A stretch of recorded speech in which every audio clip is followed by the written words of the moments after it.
4 बहुओं की एक रसोई। मंजरी जी की 4 बहुएं होती हैं, मोहिनी, ऋतु, शिल्पा और सुप्रिया। चारों जब रसोई में जाती हैं तभी ओ बहन, दिमाग में भूसा वूसा भरा है क्या? अरे मैं नहीं करने वाली तुम्हारी मदद कोई लौकी वौकी बनाने में। साधारण सी आलू प्याज की सब्जी बनाना। लेकिन मुझे आलू से एलर्जी है। पनीर बनाते हैं ना, बड़े दिनों से मन कर रहा है गाइस यार। ओ मैडम, तुम तो चुप ही रहो वरना एक लप्पड़ लगाऊंगी। एक सब्जी काट के नहीं देती हो और बस हुक्म चलाती रहती हो किसी महारानी की तरह। नूडल्स बनाए? तुम ही खाओ, वो केचुए, हमें ना खिलाओ। ओहो, तो फिर खाने में बनाए तो क्या बनाए यार? कुछ ऐसा बनाते हैं जो हेल्दी हो, इजी हो और झटपट बन जाए। हेल्दी खुद को हीरोइन समझती है लेकिन है तो चुड़ैल। चुड़ैल? किसको बोली तू? तेरी तो ऐसी की तैसी। रुक जा, तुझे अभी बताती हूँ, रुक। सुप्रिया मोहिनी को बेलन से मारने लगती है और मोहिनी भी सुप्रिया को मारने के लिए कढ़ाई उठाती है। ऋतु और शिल्पा दोनों भी सुप्रिया और मोहिनी को रोकते हैं। तभी उन दोनों को भी एक दूसरे का हाथ लग जाता है और ये गलतफहमी हो जाती है कि शिल्पा की बच्ची, तूने जानबूझकर मेरे मुंह पे हाथ मारा ना, जोर से। हाँ? ओ डायन, अगर मुझे तेरे मुंह पे हाथ मारना होता ना तो मैं सीधे चाटा ना मारूं उल्टे हाथ का। तुझसे डरती हूँ क्या मैं, डरपोक कहीं की लोमड़ी। हाँ? तेरी हिम्मत कैसे हुई? रुक। और फिर ऋतु और शिल्पा दोनों में जंग छिड़ जाती है और वो दोनों भी एक दूसरे के बाल नोचने लगती हैं। और ऐसे ही चारों बहुएं एक दूसरे पर बर्तन से वार करने लगती हैं। और इस सब की चिल्लाहट सुनकर मंजरी भागे दौड़े रसोई में आती है। ओहो, तुम चारों के अंदर क्या कोई आत्मा घुस गई है क्या? क्यों एक दूसरे का खून चूसने के पीछे पड़ी हो? अरे रसोई एक औरत की सहेली होती है और वो अपने दिन का सबसे अधिक समय रसोई में ही बिताती है। घर का सबसे पवित्र स्थान एक रसोई ही होती है और तुम चारों नासपीटियों ने इस रसोई को ही युद्ध भूमि बना दिया। वाह! लेकिन माँ जी, कुछ मत बोलो तुम मुझे। तुम चारों को तो क्या खाने में बनाया जाए ये सोचने में ही 7 जन्म लग जाएंगे। इसीलिए मैंने फैसला ले लिया है, मैं आज से रोज सुबह शाम और रात में क्या खाने में बनेगा उसकी सूची तुम्हें दे दिया करूंगी और वही पकवान बनेंगे फिर। हाँ, ये आइडिया बुरा तो नहीं है। लेकिन माँ जी प्लीज ज्यादा मुश्किल पकवान मत देना बनाने के लिए। हाँ? अरे तू बहू, तू तो चुप ही रह जा।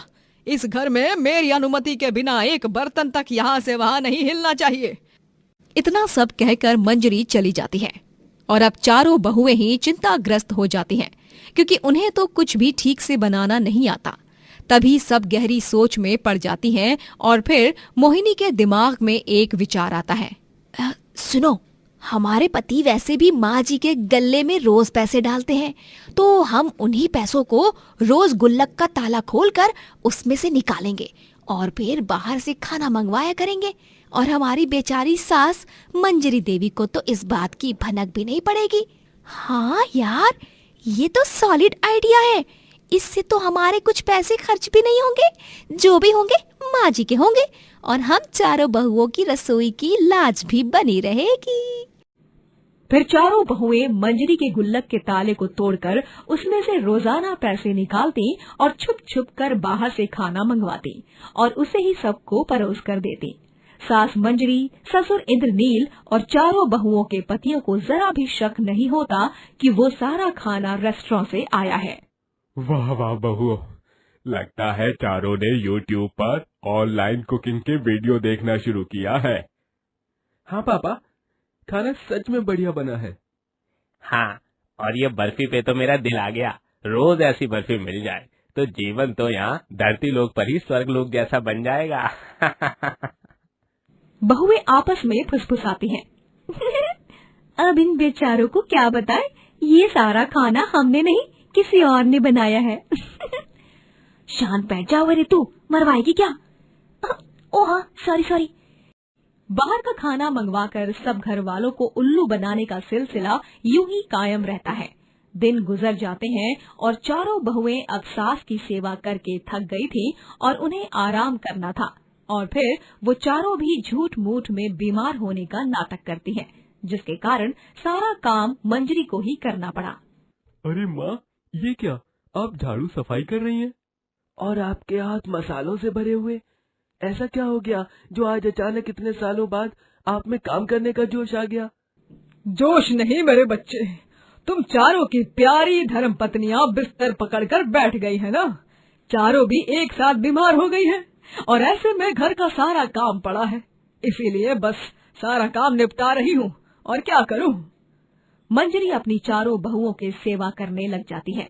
उन्हें चाय, नाश्ता और खाना परोसती है, उनके लिए काढ़ा बनाती है और उन्हें बार बार देखने आती है।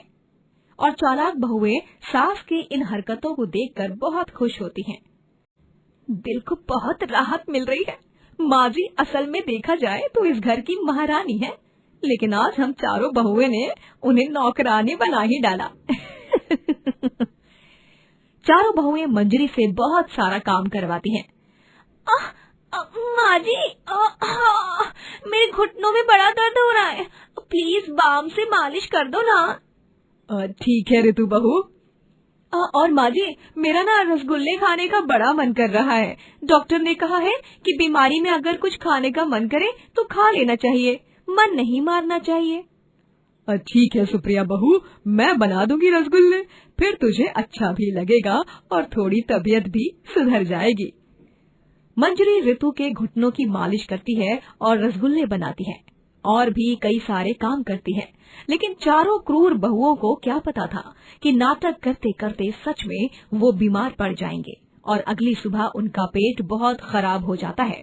तब डॉक्टर को घर पर बुलाने पर डॉक्टर कहते हैं, आप चारों ने शायद बीते कुछ दिनों में बाहर का बहुत खाया है, इसलिए आप चारों को फूड पॉइजनिंग हो गया है।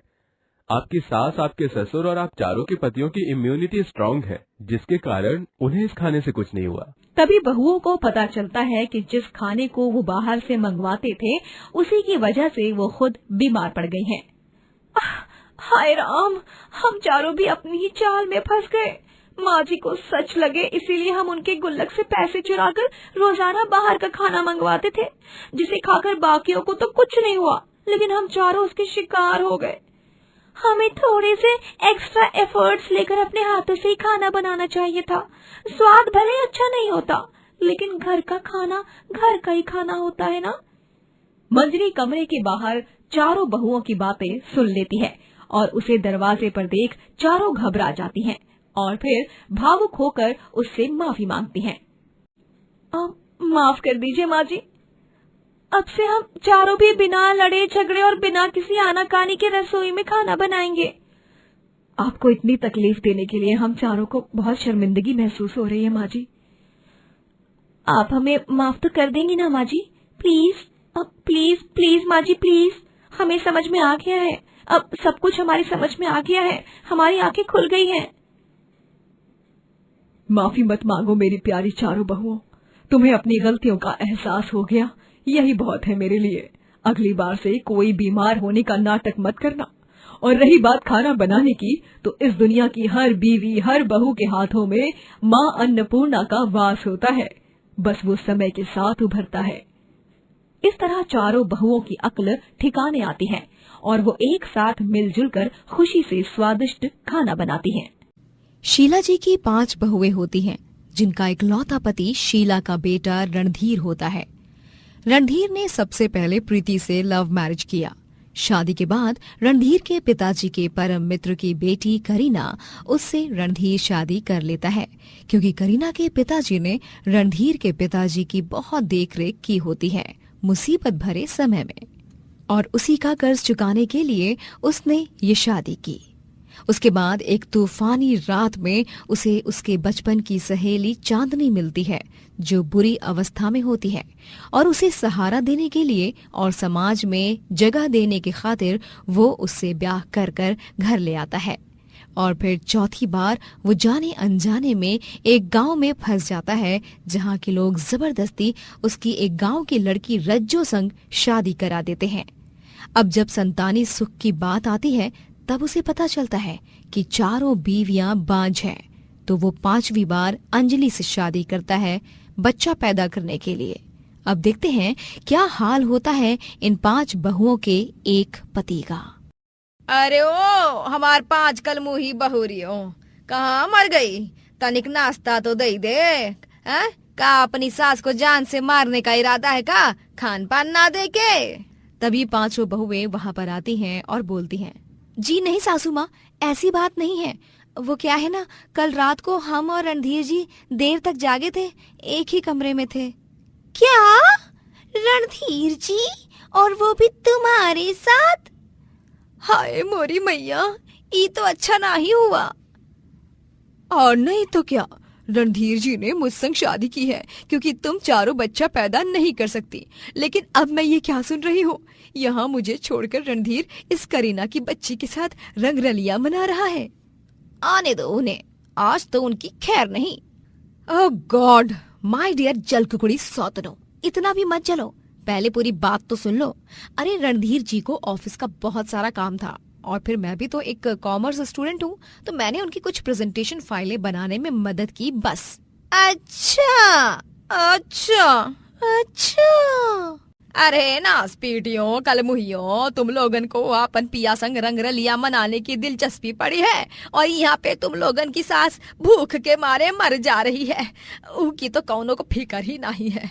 निर्दयी बहुए, कौनो फायदा नहीं हमारी 5 बहुए होकर भी। हाँ, शांत हो जाओ माँ जी, मैं अभी आपके लिए चाय बनाती हूँ। प्रीति और करीना तुम दोनों पराठे बनाओ और रज्जो और चांदनी तुम दोनों मेज साफ कर दो और बर्तन समेट दो। 5 बहुएं नाश्ता बनाने में लग जाती हैं। फिर रात में जब रणधीर ऑफिस से घर आता है तभी, रणधीर, और रणधीर, तुम्हारी और मेरी शादी की सालगिरह आ रही है, चलो ना इसी बहाने किसी ट्रिप पर जाते हैं जहाँ सिर्फ मैं और तुम रहेंगे। हाय मोरी मैया, ओए अंजलि करमजली खिसक तो। हाँ, आई बड़ी रणधीर जी, आप ना हमारे साथ चलिए, हम ना मेले में जाके सैर करेंगे। वो बुढ़िया के बाल, आलू की जलेबी, गोलगप्पे और पता नहीं का खाएंगे, मजा आ जाएगा। नहीं, रणधीर जी हमें दुबई ले जाएंगे और हम वहाँ पर खूब घूमेंगे फिरेंगे, ऐश करेंगे। क्यों रणधीर जी, ले जाएंगे ना आप मुझे? ढेर सारी शॉपिंग करके ढेर सारी चीजें दिलाएंगे ना आप मुझे? ना, रणधीर मेरे बचपन का दोस्त है, हम दो सबसे पहले जाएंगे और वो भी अकेले घूमने। हाँ, और मैं क्या करूंगी? रणधीर जी तुम चारों के पति और मेरे भाई हैं क्या? रणधीर जी ने सबसे पहले मुझसे सच्चा प्यार किया, मुझसे शादी की, तो इसका मतलब उन पर सबसे ज्यादा मेरा हक है। हाँ। अरे बस, तुम 5 का मुंह नहीं दुखता क्या इतनी बक बक करके? अरे पति थका हारा घर आया है, ऐसा नहीं कि उसे एक गिलास पानी दे दो। आते ही अपनी अपनी हनीमून की प्लानिंग शुरू कर दी। ओह सॉरी रणधीर जी, एक ग्लास क्या, आप 100 ग्लास पानी पीजिए, लेकिन हमको दुबई जरूर ले जाइए। 5 बीवियां इसी तरह रणधीर को परेशान करती रहती हैं और बस उससे शॉपिंग करा के उसकी जेब खाली करती रहती हैं। शीला अब अपनी 5 बहुओं के प्रति और भी कठोर हो जाती है और उनसे खूब काम करवाती है, जिससे परेशान होकर वो 5 बीमार होने का ढोंग करती हैं और कुछ काम नहीं करती। देख ला लल्ला, तोहरी 5 लुगाइयां कैसे बिस्तर पर पकड़कर बैठ गई हैं और सारा काम हमरे गले में बांध दिया है, कौन फांसी का फंदे की तरह। ये 5 संग शादी करने से अच्छा तो कुंवारा ही रह जाता, वही अच्छा होता। हमरे तो भाग ही फूटे हैं, क्या करें? माँ, अब हम और कर भी क्या सकते हैं? हमारे भी नाक में दम कर रखा है उन 5 ने। फंस गए हैं ये 35 फेरे लेकर। 35 फेरे? हमारा मतलब 5 मेहरारू है ना, तो 5 संग 7 फेरे लिए तो उका गणित 35 फेरे। हम तोहरा के लाख समझाए रहे, लेकिन तोहरे ही अंदर पता नहीं कौन ज्वालामुखी खा लावा बह रहा था। रणधीर भी अपनी बीवियों से परेशान हो चुका था और उसकी माँ शीला भी अपनी 5 बहुओं से परेशान हो चुकी थी। करवा चौथ का पावन पर्व आता है। 5 बहुएं शीला और रणधीर के सामने ऐसे दिखाती हैं कि उन्होंने पूरी श्रद्धा और निष्ठा से रणधीर के लिए व्रत रखा है, जबकि 5 बहुएं छुप के दबाकर खाना खाती हैं और रात में छत पर सुहागन की तरह सज संवर कर अपनी अपनी थाली लेकर चांद निकलने का इंतजार करती हैं।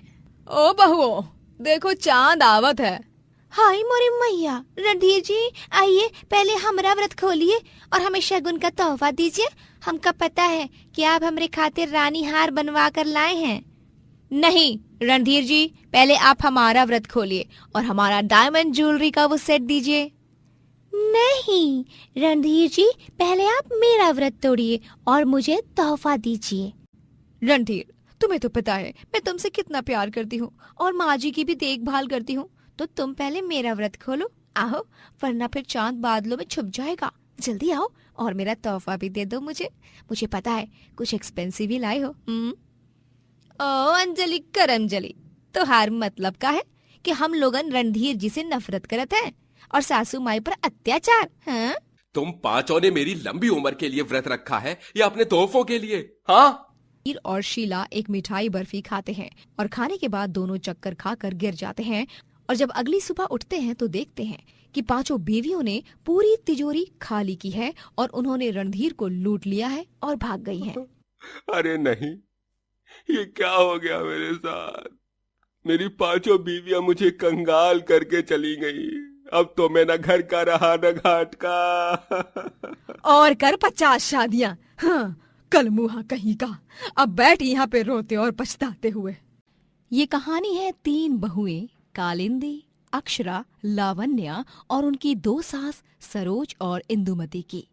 बृजमोहन ने सबसे पहले इंदुमती से शादी की थी, लेकिन शादी के बाद पता चला कि इंदुमती बांझ है। तब उसने दूसरी शादी करने का फैसला लिया और उसने सरोज से शादी की और उससे 3 बेटे हुए। कुछ सालों बाद बृजमोहन चल बसा।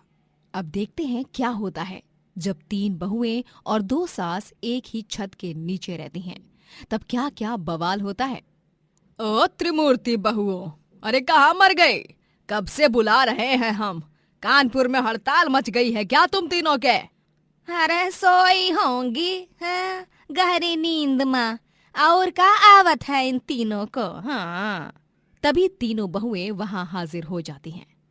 इंदु माँ जी, काहे को खाली फोकट में कुछ भी बोल रही हो? आ ही रहे थे ना, बस बहाने दे दो आप लोगन को हमरे बारे में बुराई करे के खातिर। हाँ, अरे नारी हमरी फूल सी बहू, तू तो हमारी सबसे फेवरेट बहू है, तुझे थोड़े ना हम कुछ कहेंगे।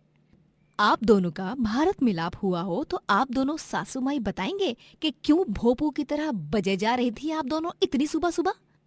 हाँ वही तो। वो क्या है कि हमारे ना सर में बहुत दर्द हो रहा है, सारी नसें फटी जा रही हैं, इसीलिए हम चाहते हैं कि कालिंदी बहू तुम ना वो तेल की शीशी उठाओ और हमरे सिर की मालिश करो। और अक्षरा बहू तुम ना हमारे लिए गाजर का हलवा बनाओ, बहुत मन हो रहा है खाने का।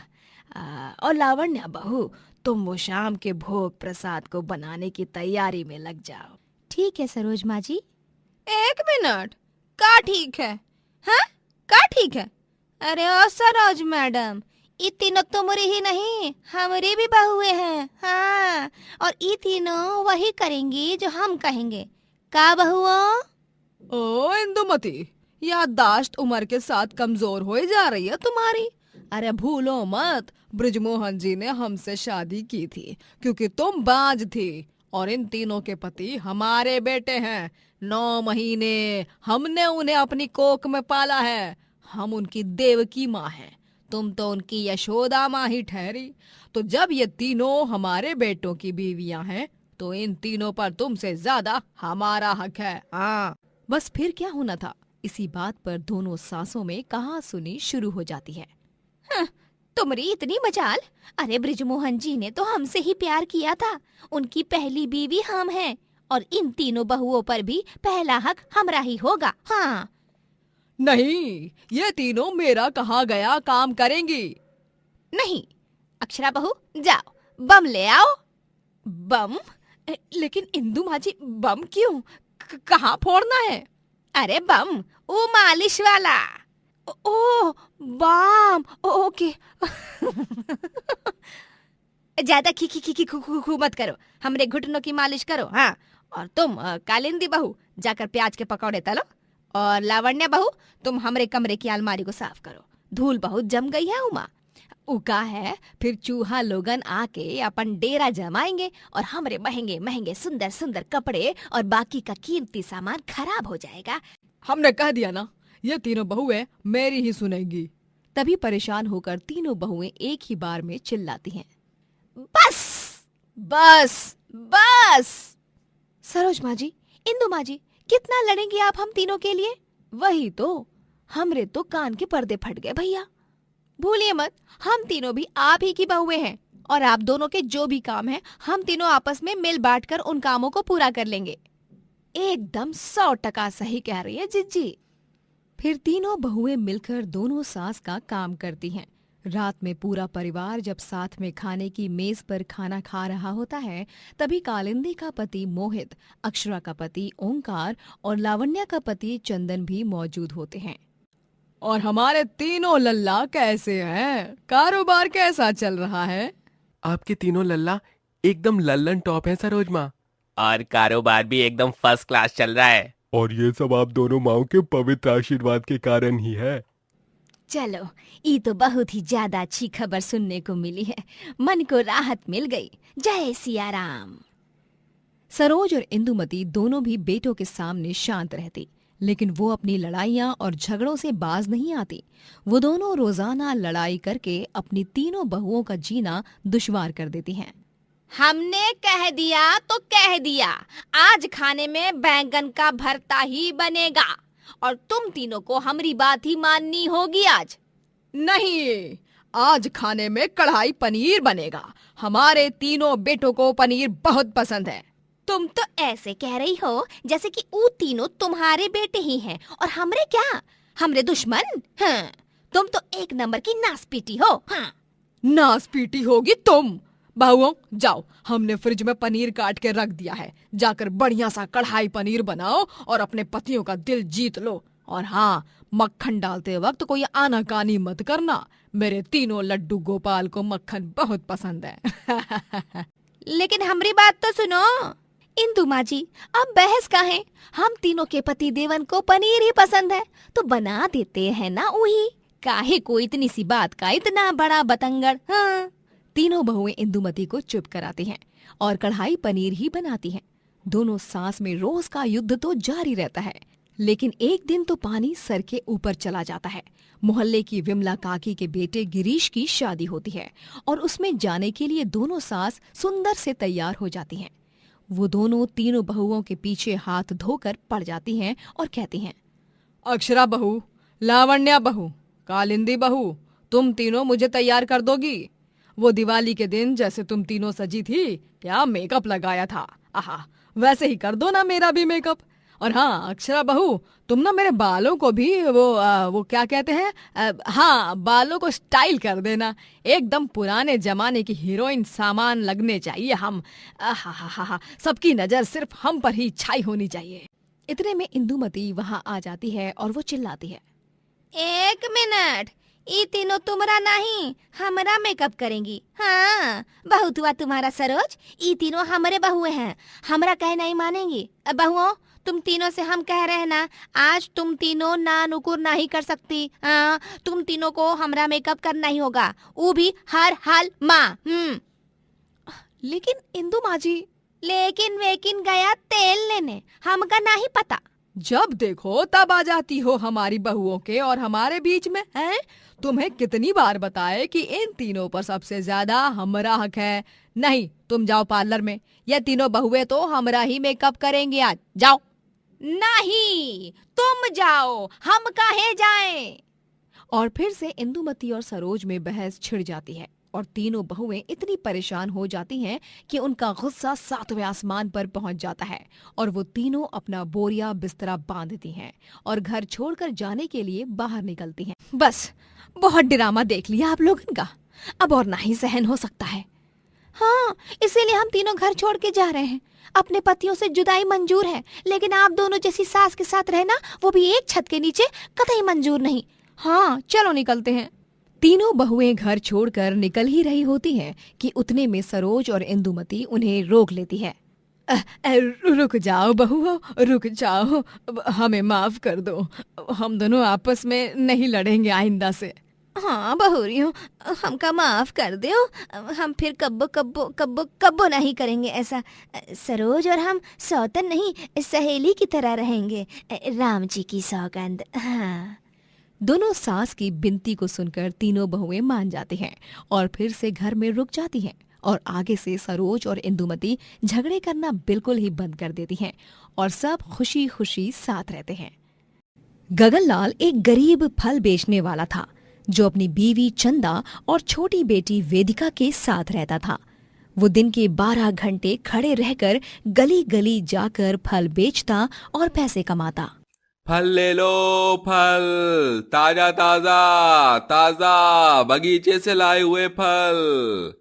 अरे भैया, क्वालिटी ऐसी कि बस बीमार को भी मिनटों में तंदुरुस्त बना दे। फल ले लो, फल फल ले लो, फल। अरे 1 दर्जन सेब और एक बड़ा तरबूज देना। अच्छे है ना, या सबको उल्लू बना रहा है? अरे क्या दादा, आप भी बेशक ताजा है। अरे ओ गगनवा, तनिक 2 दर्जन संतरे दे दो बिटवा। तुहार फल बहुत ही बढ़िया और स्वादिष्ट होवत है। कौनो जादू वादू छुपा के रखे हो काई माँ? अरे नहीं काका, कोई भी काम अगर सच्चे मन से और नेक दिल से करो ना तो उसका फल अवश्य मीठा और फायदेमंद होता है, समझे? अच्छा ऐसन बा? गगनलाल अपनी बेटी वेदिका से बहुत प्यार करता। वो उसके लिए रोज शाम को घर लौटते हुए कुछ न कुछ खाने को लाता था। पापा, आज क्या लाए हो आप मेरे लिए? आज पापा अपनी राजकुमारी के लिए लाए हैं उसकी मनपसंद इमली, और स्टेशन की बेकरी से ये चॉकलेट वाली पेस्ट्री भी लाए हैं। ये क्या जी, आप भी रोज इसके लिए कुछ न कुछ लाते हैं। अरे उन पैसों को अगर सहेज कर रखेंगे तो इसी के भविष्य के लिए काम आ सकते हैं, पता है ना आपको? अरे चंदा, क्यों इतना तिलमिला रही हो? अरे हमारी इकलौती संतान है और ये थोड़ी ना हमारे साथ जीवन भर रहने वाली है। एक दिन तो इसे भी किसी और घर जाना ही होगा, इसके बाबुल के घर, जहां इसकी जिंदगी की नई शुरुआत होगी। तब तक के लिए मुझसे प्यार दिया जाता है तो देने दो ना चंदा। ये दिन, ये पल, ये घड़ियां फिर से नहीं लौटने वाली। बस हमारी राजकुमारी को अच्छे से पढ़ा लिखा कर एक अच्छी सी जिंदगी देनी है मुझे। यही मेरे जीवन का लक्ष्य है। बात तो आप सही कह रहे हैं जी। परिस्थिति चाहे कितनी भी खराब क्यों ना हो, लेकिन अपनी गरीबी में भी गगनलाल वेदिका के लिए कोई कमी खलने नहीं देता।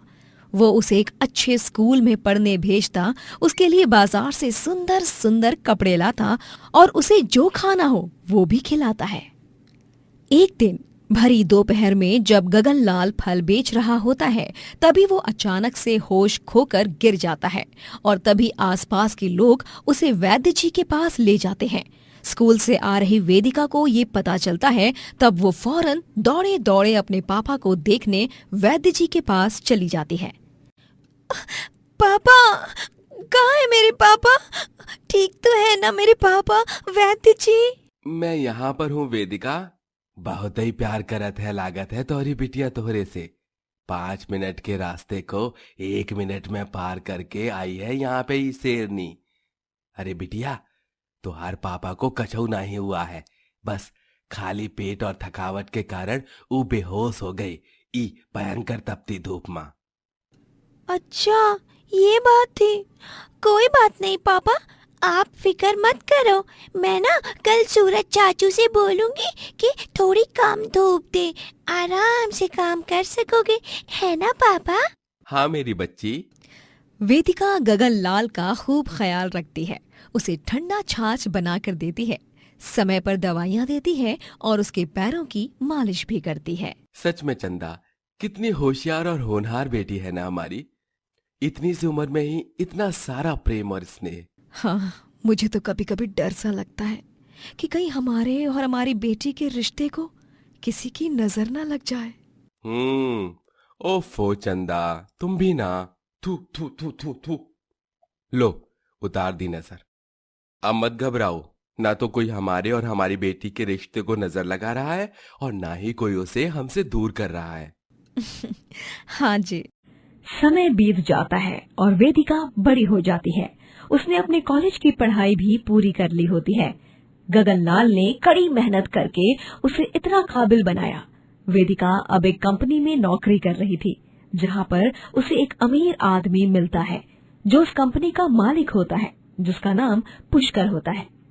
पुष्कर के साथ वेदिका काफी वक्त बिताने लगती है और एक दिन पुष्कर वेदिका को एक होटल ले जाता है, जहाँ पर उसने आलीशान राजसी अंदाज की सजावट की होती है और वो अपने घुटनों के बल बैठकर वेदिका के लिए अपने प्यार का इजहार करता है। वेदिका, मैं तुमसे बहुत प्यार करता हूँ। कब कैसे क्यों हुआ है ये एहसास, मैं ये सब नहीं जानता, लेकिन अब अगर शादी करूंगा तो सिर्फ और सिर्फ तुम ही से करूंगा, वरना कुंवारा ही रह जाऊंगा। लेकिन पुष्कर जी, आप कहाँ और मैं कहाँ? हम दोनों की कितनी सारी चीजें अलग हैं। आप इमारत हो तो मैं रेत हूँ, आप एक बड़ा पेड़ हो तो मैं उस पर टंगा हुआ सिर्फ एक छोटा सा पत्ता हूँ। आप तो इतने अमीर हो और मैं तो एक गरीब घराने से हूँ। मुझे उस सब से कोई फर्क नहीं पड़ता वेदिका। मैं इतना जानता हूँ कि मैं तुमसे सच्चा प्यार करता हूँ, लेकिन एक शर्त है मेरी बस, और वो ये है कि अगर तुम्हें मुझसे शादी करके अमीरों जैसी जिंदगी जीनी है तो तुम्हें तुम्हारे अपने गरीब बूढ़े माँ बाप को भूल जाना होगा, हमेशा हमेशा के लिए। वेदिका जता तो नहीं रही थी, लेकिन अंदर ही अंदर उसे भी पुष्कर से प्यार हो गया था और प्यार में वो पैसे के लालच के पीछे वेदिका पुष्कर से शादी कर लेती है और अपने ही माता पिता को भूल जाती है। वेदिका की सास ठकुराइन भवरी देवी उसकी आरती उतारती हैं और कहती हैं, हाँ, वो तो हमारे लल्ला को बचपन से कीचड़ और गंदगी वाले खेलों में ही खेलना पसंद है ना। अब इसी के लिए ही पागल ने तोहरे से ब्याह रचा लिया। पर अब जब तू इस खानदान की बहुरिया बन ही गई है तो तोहरा के हमरी बहुरिया होने के नाते अपनाना तो हमारा फर्ज ही है। हाँ ठकुराइन जी, आपको इतना पता ही होगा ना कि कमल के फूल भी कीचड़ में ही उगते हैं।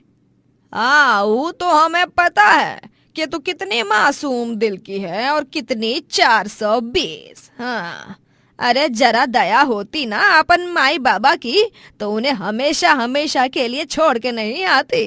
कल मुही कहीं हमें पाठ पढ़ा रही है, एक गरीब फल वाले की बेटी है ये। हाँ। गगनलाल और चंदा अपनी बेटी को लापता देख घबरा जाते हैं और वो गांव में उसे ढूंढने लग जाते हैं। आपने हमारी बेटी वेदिका को देखा है क्या? काले भूरे बाल हैं उसके और उसके हाथ में एक पर्स बैग होगी। अरे ना गगन भाया, हमने नहीं देखी ऐसी कोई लड़की। सरला दीदी, तुमने हमारी बेटी को देखा है क्या? वेदिका को, जिसे हमने उस दिन आपके घर शीरा लेने भेजा था। मेरी वेदिका। नहीं चंदा, हमने तोहरी बेटिया वेदिका को ना ही देखा। गगनलाल और चंदा वेदिका को घंटों तक ढूंढते ही रहते हैं। भाई तुमने हमारी बेटी को देखा है क्या? वो आज सुबह से गायब है, पता नहीं कहाँ चली गई। अरे काका, कौन सी दुनिया में हो आप? अरे आपकी बेटी वेदिका ने वो ठकुराइन के बेटे पुष्कर के साथ शादी कर ली। क्या? ऐसे कैसे हो सकता है? वेदिका! गगनलाल और चंदा दोनों भी वेदिका से मिलने ठकुराइन की हवेली जाते हैं और वहां जाने पर वेदिका अपने माँ बाप से बहुत बुरी तरह पेश आती है। सुना नहीं आपने? मैंने कहा निकलिए यहाँ से। आपको सुनाई नहीं दे रहा क्या? कानपुर में हड़ताल चल रही है क्या आपके? वेदिका, बिटिया, ये तुम कैसी बातें कर रही हो बिटिया? हम तुम्हारे माँ बाप हैं बेटा। हाँ वेदिका, तूने अपने जीवन का इतना बड़ा फैसला ले लिया और हमें बताया भी नहीं। हाँ तो मैं अब अपने पैरों पर खड़ी हो चुकी हूँ, कोई दूध पीती बच्ची नहीं रही। अब मैं इस ठाकुर खानदान की इकलौती बहू हूँ और मैं इस गांव पर राज करूंगी। और आप दोनों अभी के अभी उल्टे पांव लौट जाइए अपनी झोपड़ी में। हाँ, सिक्योरिटी, इन्हें धक्के मारकर बाहर निकालो। ये तो क्या बोल रही है बेटा? सिक्योरिटी गार्ड्स वहां आते हैं और गगनलाल और चंदा को वहां से धक्के मारकर बाहर निकालते हैं। वेदिका में एक अलग सी अकड़, गुरूर और घमंड आ गया था। वेदिका और पुष्कर एक खुशी भरा जीवन व्यतीत कर रहे होते हैं। फिर एक दिन अचानक पुष्कर घर में नई दुल्हन लाता है और दोनों के गले में वरमाला होती है। ये दृश्य देख वेदिका के पैरों तले जमीन खिसक जाती है। ये क्या पुष्कर जी, ये सब क्या है? मैंने दूसरी शादी कर ली है क्योंकि मेरा तुमसे मन भर गया है। तुम गरीब घराने की हो, मुझे लगा तुम में कुछ बात होगी, लेकिन तुम तो एकदम अलग निकली, मेरी पसंद से बाहर। तुम अब अपना बोरिया बिस्तरा उठाओ और चलती बनो। क्या मतलब आपका? आपको अंदाजा भी है कि आप क्या बोल रहे हैं? मेरी दुनिया उजाड़ दी आपने पुष्कर जी। आपके लिए मैंने अपने माँ बाप तक को छोड़ दिया और आपने मेरे साथ इतना बड़ा धोखा। अरे चलो चलो, दफा हो जाओ यहाँ से। पुष्कर वेदिका को घर से बाहर निकाल देता है और फिर वेदिका रोती रोती अपने माँ और पापा के पास चली जाती है, जहाँ गगनलाल और चंदा भी रोने लगते हैं और उसे अपने सीने से लगा लेते हैं। मैं जानती हूँ कि मैंने जो बदसलूकी की, उसके बाद मैं तो माफी क्या कुछ भी नहीं मांग सकती आपसे। लेकिन पापा, आज मैंने जान लिया, मेरी आंखें खुल गई और मैं ये सीना तान के कह सकती हूँ कि मैं एक गरीब बाप की बेटी हूँ और मुझे इसमें कोई शर्म नहीं है। मुझे माफ कर दीजिए माँ पापा, माफ कर दीजिए। बेटा बेटा, बस बस। ना बेटा ना, ना ना, रोते नहीं बेटा। गगनलाल और चंदा वेदिका को माफ कर देते हैं और वेदिका को उसके इस कर्म की बड़ी ठोकर मिलती है, जिससे सीखकर वो सब कुछ भुलाकर एक नई शुरुआत में और काम करने लगती है और अपने गरीब बाप और माँ का नाम भी रोशन करती है। पाठक परिवार के छोटे बेटे कुंदन की शादी निष्ठा नाम की एक लड़की से होती है। निष्ठा स्वभाव और रूप रंग से बहुत खूबसूरत होती है और उसके आते ही सास बृंदा, ससुर सुरेंद्र और जेठ रितेश उसके तारीफों के पुल बांधने लग जाते हैं। और इन सब से जेठानी बेला को बहुत गुस्सा आता है और जलन महसूस होती है। जैसे देखो, बस इस नई नवेली बहू निष्ठा की तारीफों के पुल बांध रहा है। मैडम को आए हुए अब तक ठीक से 24 घंटे तक नहीं हुए हैं, लेकिन देखो, जो काम पिछले 1 साल से मैं नहीं कर पाई, वो इसने सीधे एंट्री मारते ही कर दिया। ससुराल के पहले दिन ही बेला की पहली रसोई की रस्म होती है। निष्ठा रसोई में आकर गैस के चारों ओर गंगा जल छिड़कती है और गुड़हल का फूल रखकर हाथ धोती है और प्रणाम करती है। अरे बस बस, अब माँ अन्नपूर्णा का नाम लेकर अपनी पहली रसोई की रस्म शुरू करो। जब हम तुम्हारे घर रिश्ता पक्का करने आए थे, तब तुमने कितने स्वादिष्ट और खस्तेदार समोसे खिलाए थे हमें। तुम्हारे मायके वाले हमेशा तुम्हारे हाथ के खाने की प्रशंसा करते रहते हैं और इसीलिए आज हम सब भी तुमसे बस बड़ी उम्मीद लगाए बैठे हैं। कुछ अच्छा सा, चटपटा सा, मीठा सा, कुरकुरा खाना बनाना। हाँ। निष्ठा बृंदा के पैर छूती है और उसका आशीर्वाद लेकर माँ अन्नपूर्णा के नाम को लेती है। अपनी पहली रसोई का खाना बनाकर शुरू करती है। वो घंटों तक खड़े रहकर कड़ी मेहनत और लगन से अलग अलग प्रकार के पकवान बनाती है। चलो, अब ये शीरा और ये सब्जी बन गई है। अब फटाफट से पूड़ियाँ तल लेती हूँ और उसके बाद फ्रिज में जमाई हुई बर्फी को निकालकर काटना भी तो है। हे भगवान, प्लीज मेरा साथ दीजिए, वक्त के पहले ही मैं सारा खाना बना पाऊँ। इतनी हिम्मत और ताकत दीजिए प्लीज। अब आएगा मजा, जब सब लोग ये खुजली वाला पाउडर खाना खाएंगे और इन सब का इल्जाम लगेगा मेरी बेचारी भोली सी प्यारी सी मासूम सी देवरानी पर। निष्ठा की बच्ची, आज की तेरी पहली रसोई इस घर में आखिरी रसोई होगी। देखना तो, बहुत हुई तारीफें, अब बारी है गालियां सुनने की। बाद में निष्ठा और बेला दोनों मिलकर डाइनिंग टेबल पर सभी घर वालों को खाना परोसने लगते हैं। तब उस खाने को खाकर सभी बंदरों की तरह खुजलाने लग जाते हैं और उन सब की खुजली आउट ऑफ कंट्रोल हो जाती है। अरे अरे अरे कलमुही, करमजली, ऐसा कौन सा नमक डाल दिया अरे इस खाने में, जो हम सब बंदर बन गए। हाय हाय, बहुत खुजली आ रही है रे। जिंदगी में पहली बार इतनी खुजली आ रही है। अरे आज तो हम चारों का खून निकल कर ही रहेगा, यूं खुजा खुजा कर। बेला, ऐसा क्या मिलाया है इस खाने में जो हमें इतनी भयंकर खुजली हो रही है? बताओ। पगला गए हो क्या रितेश जी? ये सारा खाना मैंने नहीं, निष्ठा ने बनाया है। और भगवान का लाख लाख शुक्र है कि मैंने ये खाना नहीं खाया, वरना खुजला खुजला कर तो मैं लाल पीली हो जाती थी। हाँ, आप सबकी तरह। सबको यूं खुजलाते हुए देख निष्ठा हैरान और दंग रह जाती है।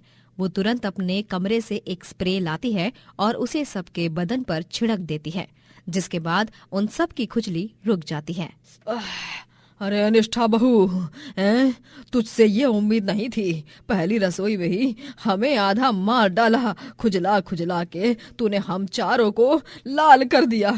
अरे कहीं कल को मार ही न डाले। अरे भगवान। ऐसी बात मत करो माँ जी, मरे आपके दुश्मन। मेरा यकीन मानिए, मैंने कुछ नहीं किया। मैंने शिद्दत से सारा खाना बनाया। मैं खुद इस बात को लेकर हैरान हूँ कि ये सब आखिर कैसे हो गया। चुप रहो यार निष्ठा, तुम पूरे मूड की बैंड बजा दी। खाओ ये खुजली वाला खाना तुम ही। सभी घरवाले निष्ठा को खूब सुनाते हैं और ये सब देखकर बेला मन ही मन फूट फूट कर हंसती है और उसे बहुत खुशी महसूस होती है। बेला अब ऐसे ही रोजाना निष्ठा के बनाए हुए खाने को बिगाड़ती रहती है और उसे परिवार वालों की डांट पड़वाती रहती है। छी, ये चाय है कि क्या है?